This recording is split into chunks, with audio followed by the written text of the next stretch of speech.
Unti-unti nang ginigiba ang lumang building ng Philippine National Bank o PNB sa Escolta sa Maynila.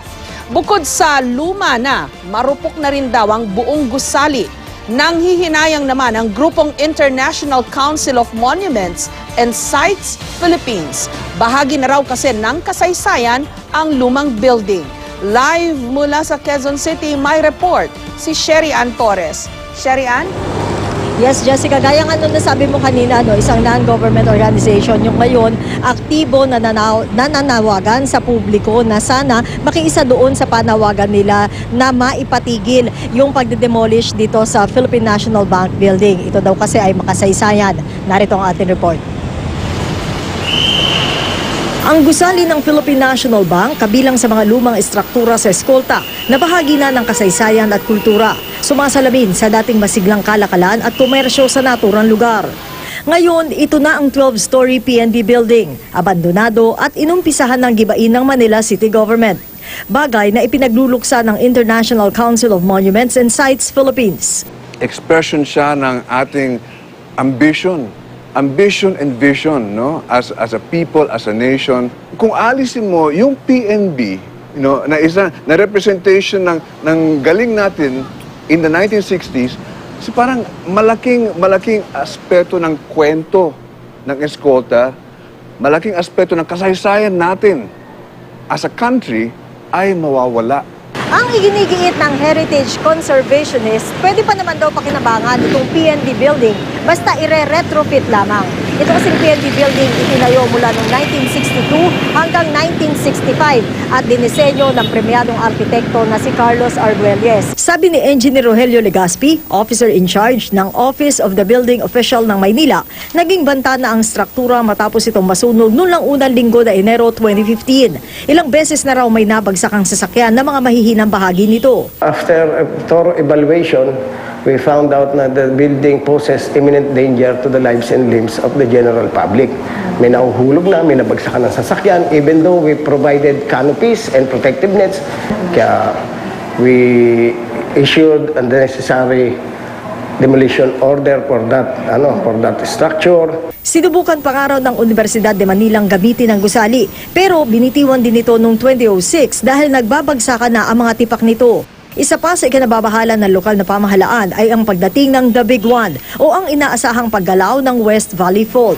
Pero ang grupo ni Galicia patuloy na umaapilang sagipin ang PNB building sa pamamagitan ng pagpapahayag sa kanilang Facebook account. All I can do is encourage the reconsideration of the fate of this building. Reconsider because it is worthy of the most serious reconsideration. I implore the City Government of Manila to stop the demolition now. Handa naman daw makipagdialogo tungkol dito ang lokal na pamahalaan ng Maynila. Pero Jessica, yung binigyang diin nitong si Engineer Legaspi, makikipagdialogo sila dito sa grupong ito ni Galicia pero hindi para dun sa posibilidad na mahinto yung demolition nitong PNB building, kundi sana daw para magkalinawagan lamang sila doon sa patuloy na isyong ito tungkol nga sa nangyayari ngayon na pag-iba sa naturang gusali. Jessica. Sa ibang bansa, yung mga lumang gusali, pinapahalagahan, pinipreserve kasi relic yan from the past.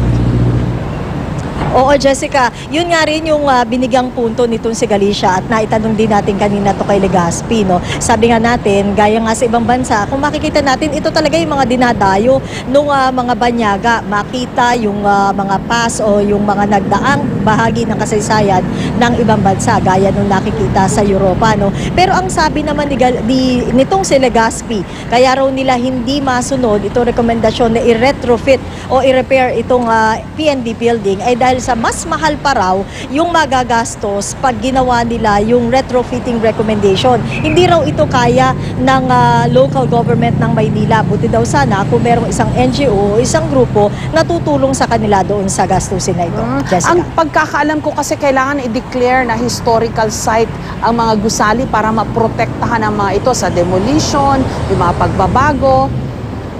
Oo. Jessica, yung isang ang paglilinaw nitong si Legazpi, no, hindi naman daw kasi talaga declared na quote-unquote protected structure itong PNB building na ito. Kaya kung tutuusin, talagang meron talagang authority yung Manila City Government na gibain ito o i-demolish. Pero kung ito raw ay sasabihin na kailangan pa o magagamit pa, dapat talaga structurally sound siya para masabi na sige, wag muna natin ito naggibain, ano. Jessica, paglilinaw din nitong si Legazpi, 2010 pa nila nire-recommenda yung demolition nitong gusali na ito, pero dahil daw sa patuloy na pakikiusap ng mga conservationist na ito na sinundan pa nung pakikiusap din mismo sa kanila ni Mayor Estrada, na-defer ito hanggang sa itong ang huli nung nagkasunog na, hindi na talaga nila pinabayaan na ma-defer pang muli ang demolition.